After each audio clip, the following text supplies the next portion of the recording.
jendea etortzen da eta jakin da euskaraz egula, beti hasten da hizte egiten euskaraz. Gehiena nabaritzen da jende ja edade dakanak, etortzen da askoz ere lasaiago euskara jakita.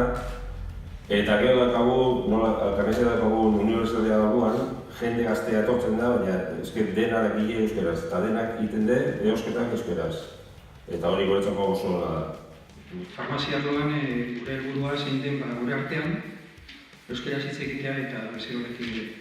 Eta askotan hori gertatzen da, ez? Lehenengo pauso emotea, lehenengo hitza da oso importantea. Hor ikusten da, egun honez arte bakarrik edo zer moduz edo horrelagoaren bat, ja ematen duzu aukera harreman hori euskaraz segitzeko. Eta hori da lehenengo pausoa.